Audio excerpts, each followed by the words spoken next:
شب و روز قرآن کی تلاوت کا مالا جپنے والوں اور اپنے آپ کو تالیہ قرآن شمار کروانے والوں اور یہ کہنے والوں میرے پاس تو تلاوت کلام اللہ کی دولت ہے، میں تو قرآن پڑھتا ہوں، تفسیر پڑھتا ہوں، میں تو تشریح جانتا ہوں، میں اپنے حساب سے ترجمے جانتا ہوں، مجھے کیا ضرورت ہے کسی کی بات سننے کی، مجھے تو اللہ کا کلام کافی ہے۔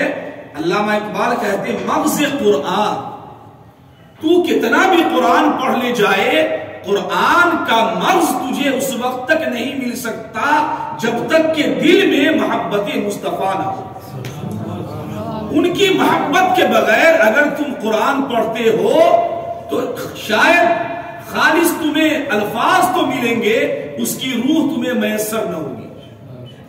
اور پھر آگے علامہ کہتے ہیں روح ایمان، کتنے لوگ ہیں صاحب، یہ دیکھیں ذکر شب معراج، ذکر مصطفیٰ ہے، اور ہمارے چند بھائی یہاں حاضر ہیں جنہیں میں بارہا دیکھا کرتا ہوں۔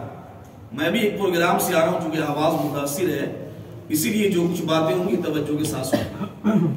وہی چند بھائی ہمارے ہیں، چند سر دکھائی پڑتے ہیں، ہمارے بچے ہیں، اور بھی تو بہت سارے ہیں، مجھے کیا لینا دینا، بس ایسی دعویٰ ہے کہ ہم تو صاحب ایمان ہیں، ہم تو مومن ہیں، دعویٰ کیے ہیں اور دعویٰ لیے بیٹھے ہیں، یہ مدعا ہے ہمارا۔ علامہ اقبال کہتے ہیں روح ایمان، اگر تم اپنے ایمان کا دعویٰ کرتے ہو اور تم اپنے مومن ہونے کا اعلان کرتے ہو تو اس ایمان کی روح محبت ذات محمد مصطفیٰ ہے، حضور کی محبت نہیں ہے۔ اگر ان کا ذکر ہو اور تمہارا آنا نہ ہو، ان کا ذکر ہو اور تمہارے دلوں کا تڑپنا نہ ہو، ان کا ذکر ہو اور اس ذکر میں تمہارا بیٹھنا نہ ہو تو تمہارا ایمان بے سود ہے، بیکار ہے۔ اگر تم ایمان دار ہونے کا دعویٰ کرتے ہو تو ایمان کی روح یہ ہے کہ دل میں محبت محمد مصطفیٰ ہو صلی اللہ علیہ وآلہ وسلم۔ اور پھر آگے علامہ اقبال کہتے ہیں جان دی، دیکھیں کیا ہے، میں تو سوچتا ہوں کہ بانگے دورا اور بال جبریل کا خلاصہ ہے یہ شعر۔ جان دی، بہت سارے لوگ دعویٰ کرتے صاحب ہم تو دیندار ہیں، ہم تو تبلیغ میں نکلے ہوئے، یہاں تبلیغ کرتے وہاں تبلیغ کرتے، اور میرے پاس تو دین کا ٹھیکہ ہے، ہم دیندار لوگ ہیں، میرے پاس داڑھی ہے، ٹوپی ہے، نماز ہے، سب کچھ ہے، اپنے دیندار ہونے کا دعویٰ کرتے ہیں۔ علامہ اقبال کہتے ہیں، اور علامہ اقبال وہ شاعر ہیں کہ ان کے بارے میں ایک بڑی شخصیت کا جملہ مجھے بڑا پسند آیا۔ میرے طالب علمی کے زمانے میں ایک مبارک پور میں ایک شخص تھا، تو ایک مرتبہ سیمینار ہو رہے تھے اسی پہ، تو اس نے اعلیٰ حضرت کی شاعری اور علامہ اقبال کی شاعری کا توازن اور تقابل پیش کیا۔ تو اس میں اس شخص نے کہا، نقاد تھا وہ، تو بات اس کی بھی اچھی لگی کہ اعلیٰ حضرت نے امام محمد رضا خان علیہ رحمت و رضوان نے جو شاعری کی ہے، کوئی بھی شعر بحر سے خالی نہیں، باہر نہیں، بحر کے اندر جو اشعار کے جو اصول ہیں، جو ضابطے ہیں، جو قوانین ہیں، اس قوانین، اصول اور ضابطے کا خیال امام محمد رضا نے رکھا، کوئی بھی اصول کے خلاف نہیں، قانون کے خلاف نہیں۔ جبکہ علامہ کی شاعری دیکھتے ہیں، علامہ اقبال کی، تو بہت سارے اشعار ہیں جن کو بحر سے کوئی واسطہ ہی نہیں۔ ایک شعر ہے تو ایک مصرع میں کچھ اور الفاظ ہیں، دوسرے مصرے میں کچھ اور الفاظ ہیں، یعنی اصول اور ضابطے اور شاعری کے جو قوانین ہیں اس کا خیال نہیں رکھا ہے۔ تو یہ تو اس نے یہ بات کہہ دی، تو یہ بات بھی ایک ہے کہ اعلیٰ حضرت کی شاعری تو اعلیٰ حضرت کی شاعری ہے، ایک طرف تو عشق بھی ہے اور پلس کے شاعری کے اصول بھی اعلیٰ حضرت کی نگاہوں کے سامنے۔ لیکن ایک بڑے شخص نے جو بات کہی ہے وہ دل کو لگتی ہوئی بات، فرمایا علامہ اقبال وہ شاعر ہیں جو بحر کے جھگڑوں میں نہیں پڑتے، بلکہ وہ جو شعر کہتے ہیں تو دور رش شعر کہتے ہیں۔ یہ نہیں کہ بحر میں کیا پڑھنا، کہ بحر ملتا ہے کہ نہیں ملتا ہے، قانون پر کھڑا اترتا ہے یہ شعر کہ نہیں اترتا ہے، اس سے غرض نہیں، مجھے تو اس شعر کی روح تک جانا ہے کہ شعر کا کہنا کیا ہے، شعر کا مدعا کیا ہے، شعر کے ذریعے قوم کو دینا کیا ہے۔ علامہ وہ سوچتے ہیں۔ تو دیکھیں علامہ کی فکر کیا ہے، مغز قرآن، روح ایمان، جان دی، یعنی اگر تم دیندار ہونے کا دعویٰ کرتے ہو تو تمہارے دین کی جان کیا ہے؟ محبت محمد مصطفیٰ صلی اللہ علیہ وسلم. بات ہی تمام کر دی نا. اب کوئی بھی شخص کتنا قرآن پڑھے تو آپ جان گئے کہ صرف قرآن پڑھنے والا کوئی شخص کہے صاحب ہمیں تو جنت میں جانی کہاں سے جائیں. کوئی شخص مومن ہونے کا دعویٰ کرے اور خالی صرف ایمان ایمان کہے اور اس کے پاس حضور کی محبت ہی نہیں، کہاں سے تمہارا ایمان؟ میرے پاس میرے پاس تو دین ہے، حضور کی محبت ہی نہیں تو کہاں سے تمہارا دین؟ نہ تمہارے ایمان میں روح ہے، نہ تمہارے دین میں جان ہے، نہ تمہارے پاس قرآن کا مغز ہے، تو پھر تم کس کام کے ہو؟ سماج میں چلتے پھرتے ملتے ہو اور اس کے علاوہ تو کچھ ہے نہیں. تو یہ جو ذکر شب معراج میں ہم اور آپ حاضر ہوئے بیٹھے ہوئے ہیں، یقیناً یہ دلیل ہے کہ ہم تمام کے دلوں میں اور اس وقت ہوئے زمین پر جہاں بھی لوگ اللہ کے حبیب کی اس واقعہ کا ذکر کر رہے ہیں اور لطف اندوز ہو رہے ہیں، حبیب کو جو اعزاز سے نوازا گیا اس اعزاز کا چرچا کر رہے ہیں، یقیناً ان کے دل میں حضور کی محبت ہے. اور حضور کی محبت ہے تو یقیناً قرآن کی دولت بھی میرے پاس ہے، ایمان کی روح بھی ہے اور ہمارے دین میں جان بھی ہے. تو اللہ رب کریم ہم تمام کے دلوں میں حضور کی محبت بسائے. ابھی آپ نے سنا یعنی مجمع میں ایک نئی روح پیدا کر دی ہمارے بڑے بھائی نے کہ رضائے مصطفیٰ نہیں تو خدا بھی نہیں ملتا. اگر مصطفیٰ کی رضا نہیں ملی تو خدا بھی نہیں ملتا، اور مصطفیٰ کی رضا چاہیے تو پہلے مصطفیٰ کی محبت دل میں ہو تب تو رضائے مصطفیٰ ملے گی. تو اللہ رب کریم آپ تمام کا یہاں بیٹھنا اور جتنے دیر ہمارے نعت خواہ نعت حضور کی پیش کرے یا ہمارے مقرر خطاب کرے، آپ سے اللہ رب العزت ہم تمام کو بصد ذوق و شوق اسے سننے کا جذبہ اور سلیقہ اور ہمیں وہ توفیق عنایت کرے. مالک و مولا ایک مرتبہ حضور کی بارگاہ میں جی لگا کر محبت کے ساتھ درود پاک پیش کر لیا. اللہم صلی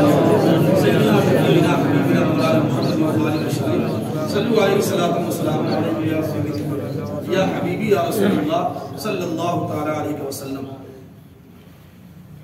میں نے جو آیت کریمہ تلاوت کی ہے سورہ بنی اسرائیل کی پہلی آیت ہے اور 15واں پارہ کی بھی پہلی آیت، اور آپ نے اپنے امام مکرم سے کئی بار اس پہ تقریر نہیں کئی تقاریر سماعت کی.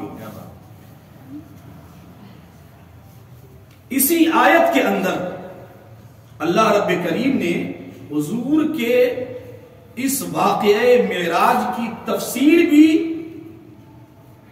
ذکر کی اور اس کے بعد کچھ واقعہ اشارہ اور کنایہ میں بھی بیان فرمایا. ہوا کیا تھا؟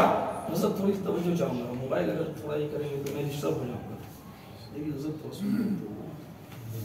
تھوڑا سا توجہ ادھر 2 منٹ کے لیے حضرت میں انشاءاللہ رخصت ہو جاؤں گا. آپ سے پڑھے گا نبوت، اعلان نبوت کا 11واں سال ہے. یہ جو معراج کا واقعہ پیش آیا نا، اس کا سبب کیا بنا اور سال کیا ہے، تاریخ کیا ہے، کچھ اختلاف کے ساتھ لیکن کچھ ایک خلاصہ اور نچوڑ میں آپ کے سامنے بیان کروں. حضور نے نبوت کا اعلان فرمایا اپنی عمر کے 40ویں سال میں. حضور کی زندگی کا 40واں سال اور نبوت کا اعلان. اے لوگوں میں اللہ کا نبی بن کر کے آیا. پہلے کچھ تو ایسے ذکر کیے خاندانی لوگوں کو، پھر کچھ الگ الگ بھی ذکر کیا، پھر قرآن کی آیت کریمہ اتری فَاصْدَعْ بِمَا تُؤْمَرْ وَأَعْرِضْ عَنِ الْمُشْرِكِينَ. اے حبیب جس شے کا حکم آپ کا رب دے رہا ہے آپ اس کا اعلان برسر عام کریں اور ان مشرکوں کی طرف توجہ نہ کریں، آپ ان سے اعراض کریں، ان سے منہ پھیر لیں. یہ آپ کا کچھ بگاڑ نہیں سکتے.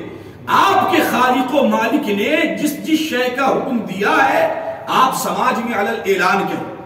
جب پیغمبر نے دعوت و تبلیغ کا کام برسر عام کرنا شروع کیا تو آپ تو بارہا سن چکے ہوں گے یہ بات کہ جب حضور صحن کعبہ میں ہوتے، رکوع میں ہوتے، سجدے میں ہوتے تو جسم پہ اوجھڑیاں ڈال دی جاتی. راستے میں چلتے تو کوڑے کرکٹ پھینکے جاتے تھے چھتوں سے، اور راستے میں چلتے گلیوں میں تو کانٹے بچھائے جاتے تھے.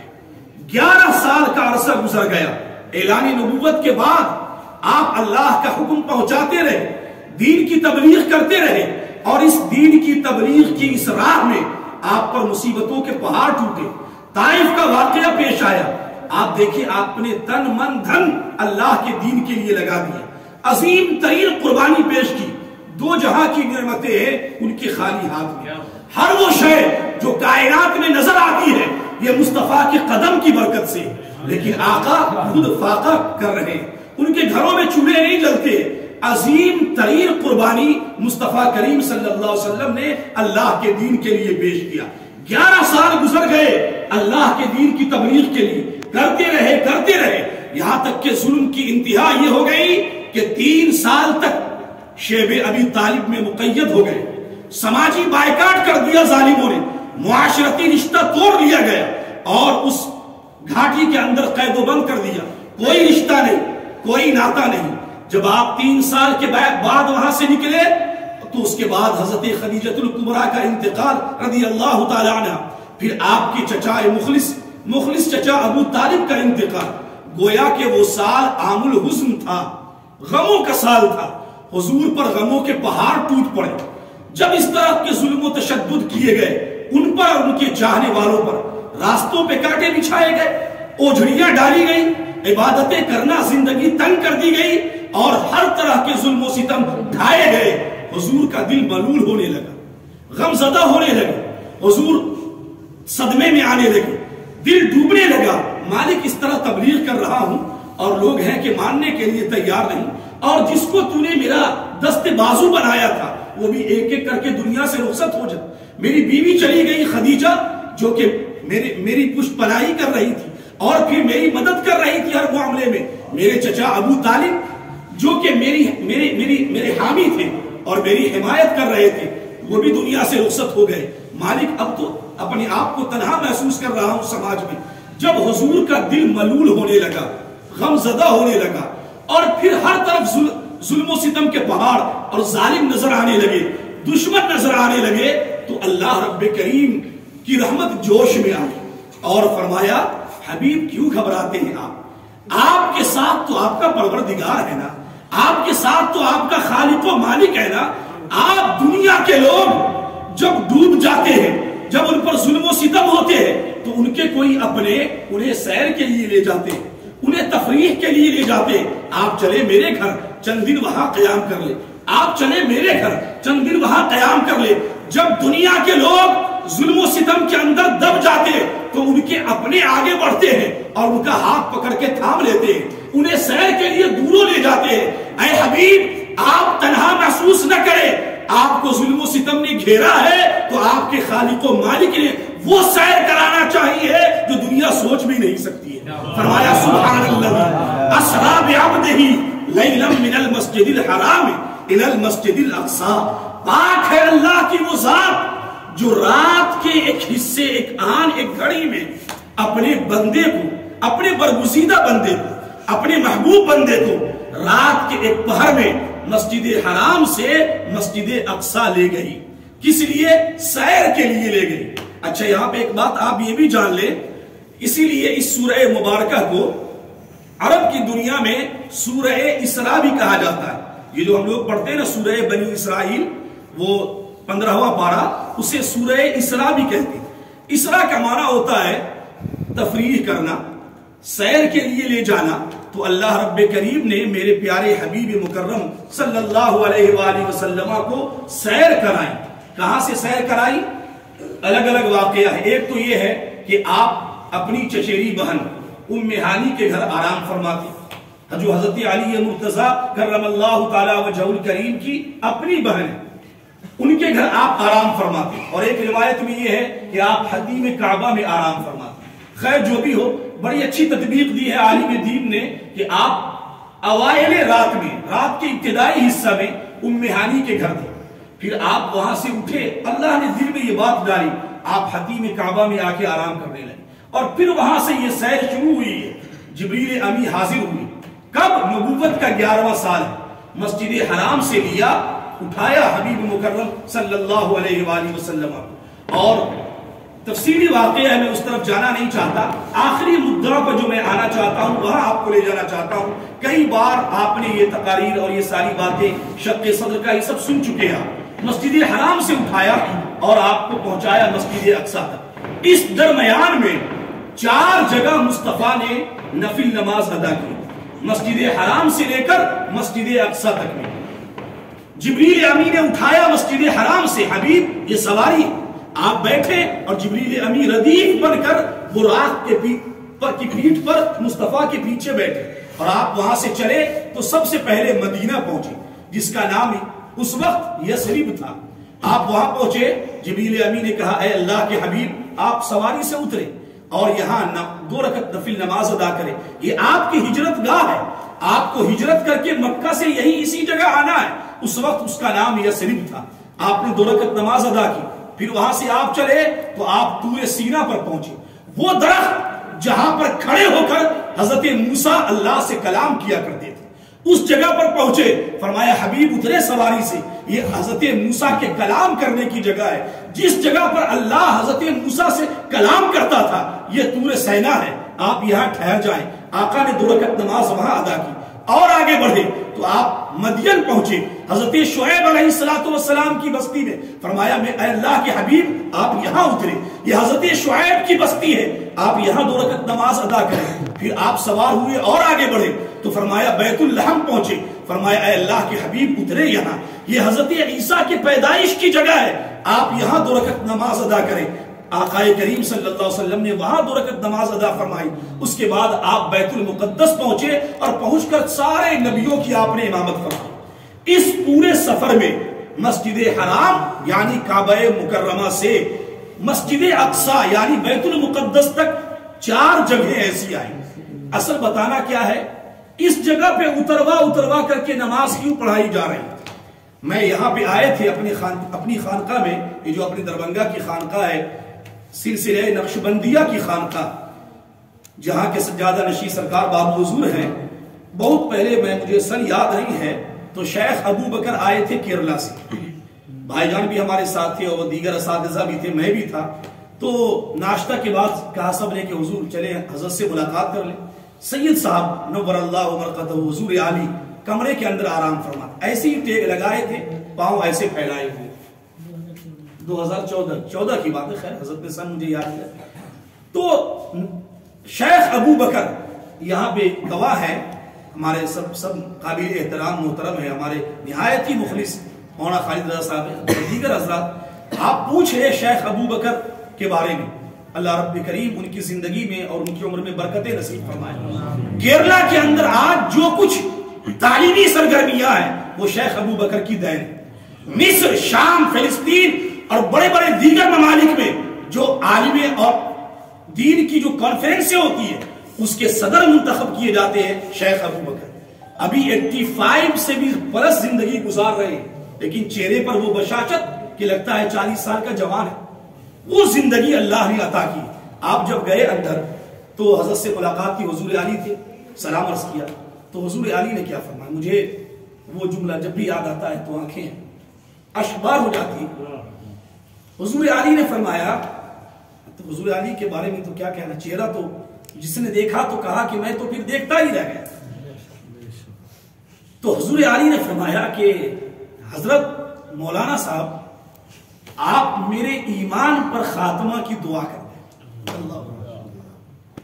شمیم بھائی آپ تو میرے پیچھے نماز پڑھتے ہیں، یہاں بھی آپ نماز پڑھتے ہیں جمعہ کی، بار بار میں بارہا یہ بتاتا ہوں اپنی قوم سے کہ 2 دعا ہمیشہ کریں، اللہم ثبت قلوبنا علی الاسلام وتوفنا علی الایمان، اے اللہ ہمیں اسلام پر قائم رکھ اور ہمیں دنیا سے نجات و ایمان کے ساتھ رکھ۔ اس کے علاوہ تو کچھ ہے ہی نہیں نا۔ اگر اسلام پر زندگی نہیں، شراب پی رہے ہیں، جوا میں زندگی گزر رہی ہے، بے نمازی زندگی گزر رہی ہے، وضو سے نہیں ہے اور دیگر ایسی چیزیں ہیں جو دنیا کے اندر ڈوبے، اسلام پر نہیں، تو پھر زندگی کیا ہے، بیکار ہے۔ اور اگر سب کچھ ہو جائے لیکن خاتمہ ایمان پر نہ ہو تو آخرت بیکار ہو گئی ہماری۔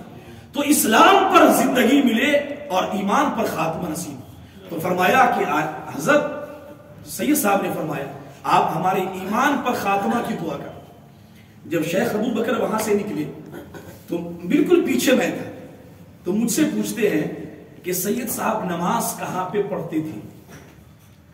تو میں نے جو حضرت کی زندگی دیکھی تھی تو وہ باہر ہی میں کمرے سے جو باہر تھا حضرت کا، جو لوگ گئے خانقاہ یاد ہو تو میں نے وہی زندگی دیکھی تھی بچپن میں، تو زندگی حضرت باہر چلے گئے تھے، مجھے یاد نہیں تھا. تو ایک شخص اور بھی تھے جو معمر تھے، انہوں نے کہا کہ نہیں حضرت وہاں نماز اس جگہ پڑھتے تھے جہاں پر ابھی بابو حضور شاید کھڑے ہوتے یا. تو شیخ ابو بکر اس جگہ گئے، وہاں 2 رکعت نماز ادا کی اور پھر وہاں سے رخصت ہوئے. مجھے پتا یاد آیا یہ معراج کے واقعے، حضور یہاں اترے نماز پڑھے. کیوں؟ اللہ کے نیک بندے جہاں پیدا ہو جائیں، جہاں تبلیغ کر لے جائیں، جہاں بیٹھ جائیں، وہ جگہ عام نہیں، اللہ کے نزدیک محبوب ہو جایا کرتی. پھر وہ جگہ وہ ہوتی ہے جہاں پر اللہ کے فرشتوں کے سردار، نبیوں کے سردار سے کہتے ہیں حبیب اترے اور یہاں نماز ادا کریں. کیا پتا چلا کہ عام انسان اگر کسی جگہ نماز پڑھے تو وہ جگہ بھی عام ہوتی ہے، لیکن کوئی خاص عالم دین، کوئی اللہ کے نیک بندے اگر کسی خاص جگہ عبادت کرے تو وہ جگہ پھر عام نہیں رہتی، وہ جگہ خاص ہو جایا کرتی. فرمایا حبیب آپ کی ہجرت کی جگہ ہے، اس کو آپ سے نسبت ملنی ہے، آج ذرا اسے نواز دیں. پھر آپ اور آگے بڑھے تو وہاں نوازا، ہر جگہ برکت کی جگہ آپ نماز ادا فرمائیں.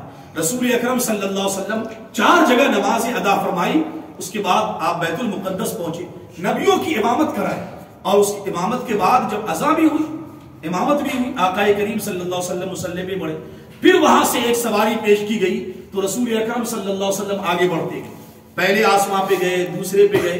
اور یہاں پہ بخاری اور مسلم کی متفق علیہ حدیث پاک ہے، اور بلکہ حد یہ ہے کہ میرے مطالعہ کے مطابق ایک ہی راوی ہے، حضرت گواہ ہوں، ایک ہی راوی روایت کرنے والے صحابیوں میں سے ایک ہی صحابی ہے جنہوں نے اس واقعہ معراج کو تفصیل سے بیان کیا. اس راوی سے اور کوئی حدیث نہیں. یہ کمال کی بات. مالک ابن سعصع رضی اللہ تعالی عنہ، حدیث کی سند عن قتادہ عن انس بن مالک عن مالک ابن سعصع رضی اللہ تعالی عنہ. یہ ایک ہی صحابی ہے، ایک ہی حدیث بیان کی ہے، وہ واقعہ معراج. اور کہاں روایت کیا؟ بخاری اور مسلم میں متفق علیہ حدیث پاک سدرۃ المنتہا تک کا بیان. ایک ہی حدیث پاک. میں دنگ ہوں کہ جس شخص نے اس واقعہ کو، جس میں آج تک امت جھگڑ رہی ہے کہ یہ روحانی ہے کہ جسمانی، یہ تو مقدر اس کا ہے، لیکن وہ صحابی کیسے تھے جنہوں نے اور کوئی حدیث روایت کی نہ کی، لیکن اس واقعہ کو اپنے دل میں بسائے رکھا اور روایت کی. تو امام مسلم نے ان کی روایت کی، امام بخاری نے ان سے روایت کی. ایک ہی حدیث پاک حضرت مالک ابن سعصع رضی اللہ تعالی عنہ، ایک ہی. تفصیل سے واقعہ. پہنچے، دروازہ کھٹکھٹایا. اچھا دروازہ کھٹکھٹایا، یہ کون سی رات ہے صاحب؟ جبریل نہ جانے کتنی بار آئے ہوں گے، کتنی بار گئے ہوں گے، کبھی تو دروازہ نہیں کھٹکھٹایا. لیکن آج خاص رات تھی، دروازہ کھٹکھٹایا. پہلے آسمان کا آواز آتی ہے. کون؟ کیا دروازہ کھٹکھٹانے کو جو اوپر فرشتے تھے وہ نہیں جانتے تھے کہ جبریل گئے ہیں تو آ رہے ہوں گے؟ دروازہ کون؟ تو جبریل امین نے کہا جبریل. فرمایا ساتھ میں کون؟ تو پوچھنے کی بات ہی نہیں. فرمایا محمد. من معک، تمہارے ساتھ کون ہے؟ فرمایا محمد صلی اللہ علیہ وسلم. ارسل تو ہی نہیں، کیا انہیں بلایا گیا ہے؟ کہاں بلایا گیا؟ دروازہ کھول دیا گیا. دیکھا کہ بیٹھے ہیں ایک شخصیت، نورانی شخصیت. تو حضرت جبریل امین نے کہا اللہ کے حبیب ھذا آدم، یہ آپ کے باپ حضرت آدم ہے. فسلم علیہ، فسلمت علیہ، انہیں سلام پیش کیجئے. آقا فرماتے میں نے انہیں سلام پیش کیا. کبھی دیکھتے اپنے باپ حضرت آدم کو، دائیں دیکھتے تو مسکرانے لگتے، پھر بائیں دیکھتے تو آپ رونے لگتے. تو میں نے پوچھا جبریل یہ کیا ہے؟ یہ دائیں دیکھتے ہیں تو مسکراتے ہیں، پھر بائیں دیکھتے ہیں تو رونے لگتے ہیں. تو حضرت جبریل امین نے کہا اے اللہ کے حبیب، یہ آپ کے باپ، آپ کے دادا جد امجد حضرت آدم ہیں. یہ اپنی جب دائیں دیکھتے ہیں تو اپنی اولادوں میں سے نیک اولادوں کو دیکھتے ہیں تو خوش ہو جاتے ہیں، اور جب بائیں دیکھتے ہیں تو اپنی اولادوں میں سے نافرمان کو دیکھتے ہیں تو ناراض ہو جاتے ہیں، ناخوش ہوتے ہیں کہ کل قیامت کے دن انہیں سزائیں دی جائیں گی. یہ آپ کے باپ، آپ کے دادا حضرت آدم ہے. پھر اور آپ آگے بڑھے، دوسرے پہ گئے، حضرت عیسیٰ اور یحییٰ سے ملاقات ہوئی. یہ دونوں خالہ زاد بھائی حضرت عیسیٰ اور یحییٰ. بڑی تفسیر حدیث پاک ہے. سب نے کہا مرحبا مرحبا کہا. حضرت آدم نے کہا تھا مرحبا میرے بیٹے، اور جب دوسرے آسمان پہ گئے تو فرمایا مرحبا میرے بھائی اور اے نبی صالح. بھائی کہا اور نبی صالح کہا. پھر تیسرے آسمان پہ گئے تو وہاں حضرت یوسف سے ملاقات ہوئی.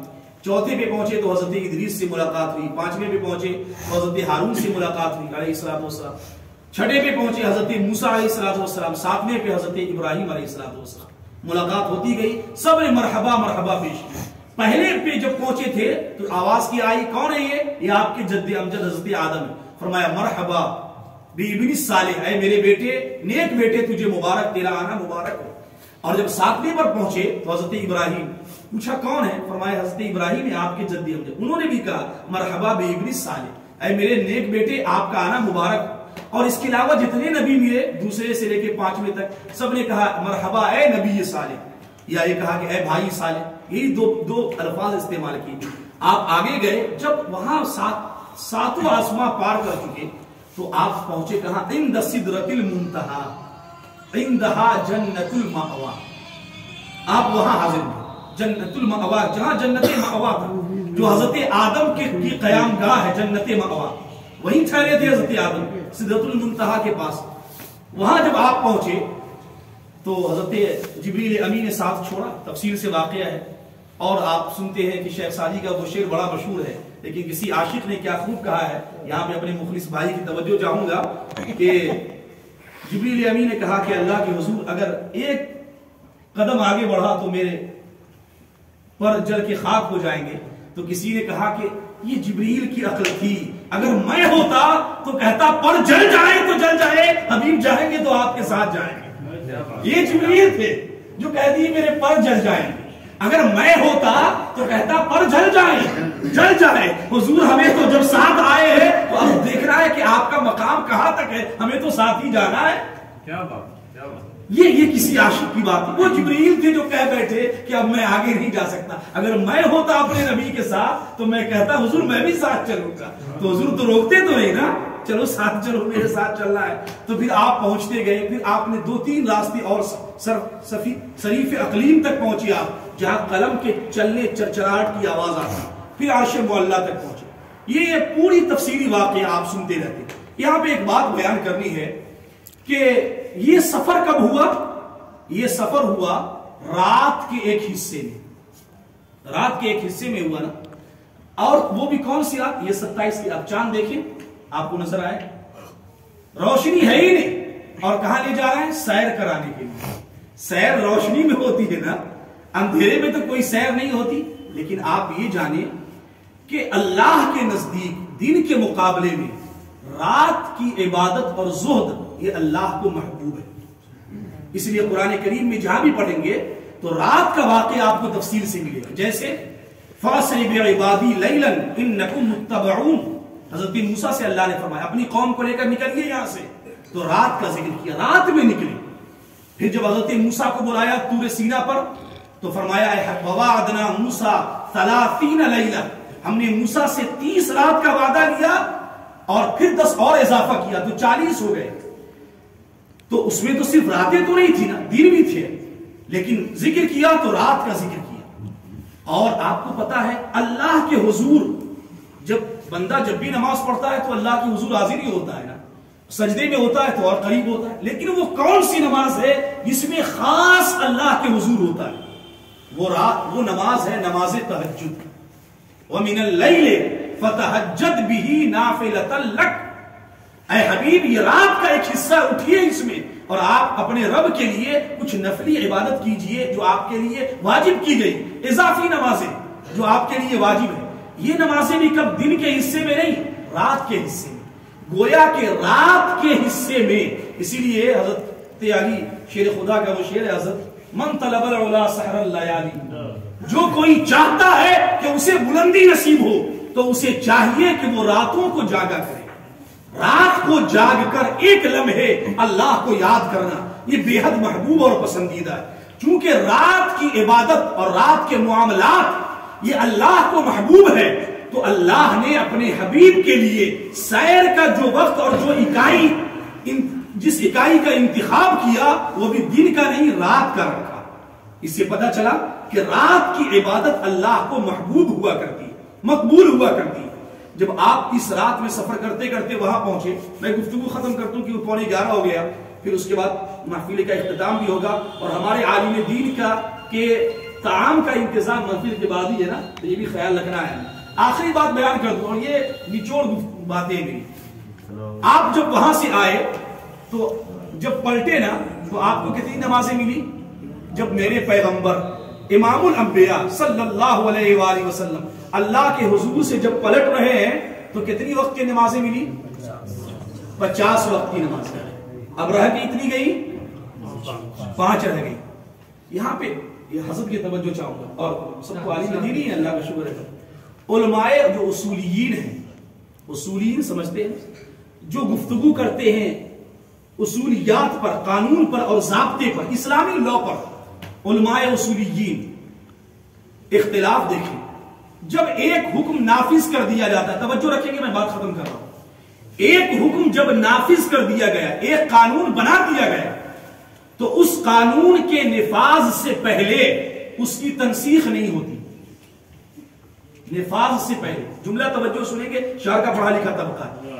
ایک قانون جب لاگو کیا گیا، ایک حکم جب نافذ کیا گیا، تو اس کے نفاذ سے پہلے اور اس پر عمل درآمد سے پہلے اس کی تنسیخ باطل سمجھ میں آتی۔ کیا معمہ ہے صاحب؟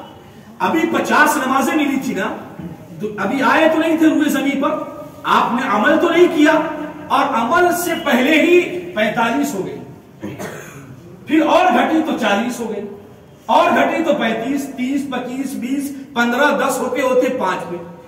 یہ عمل سے پہلے آپ نہیں کر سکتے۔ اے حبیب، آپ کی امت، حضرت موسیٰ نے کہا، استطاعت نہیں رکھتی۔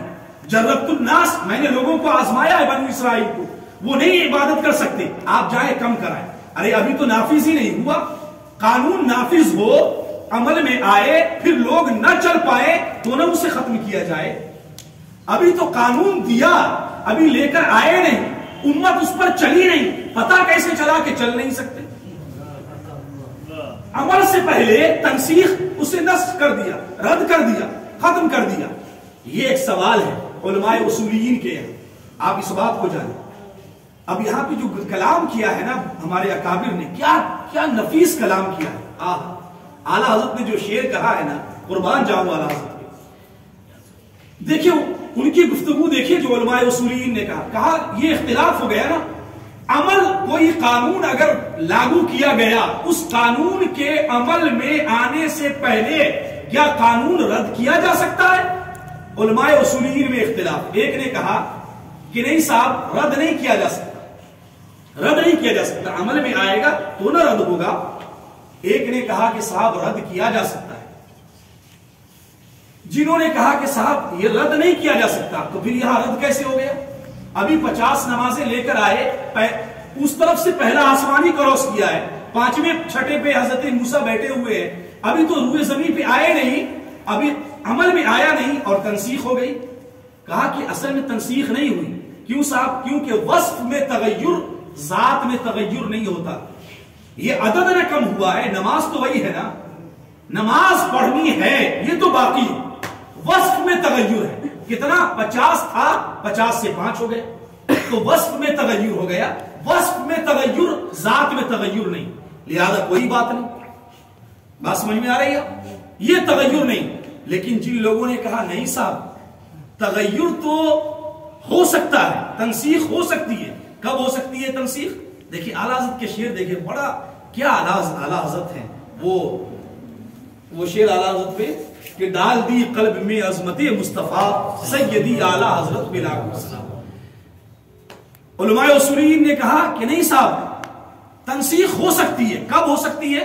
ابھی آپ تو ہندوستان میں رہتے، یہ ہماری گورنمنٹ نے نئے قانون بنا دیے، کوئی چیخنے والا چیخ رہا ہے، چلا رہا ہے، یہ فنڈامنٹل رائٹس کے خلاف ہے، بنیادی حقوق کے خلاف ہے، یہ آواز لگائی جا رہی ہے نا۔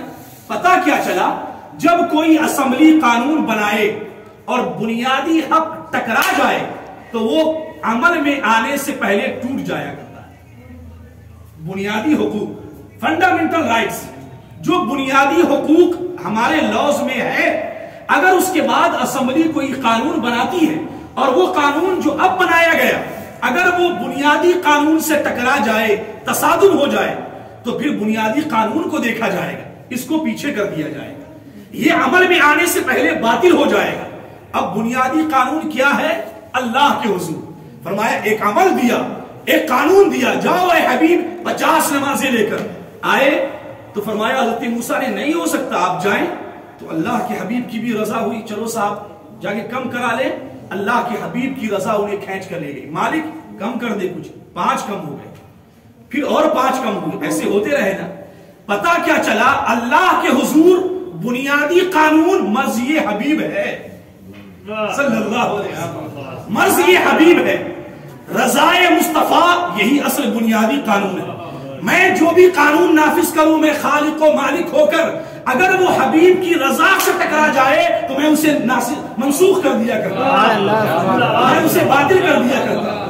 پتا کیا چلا؟ اصل مقصود اللہ فرماتے ہیں ثابت ہوا کہ جملہ فرائض فروع ہے، ثابت ہوا کہ جملہ فرائض فروع ہے، اصل الاصول بندگی استاد پر کی.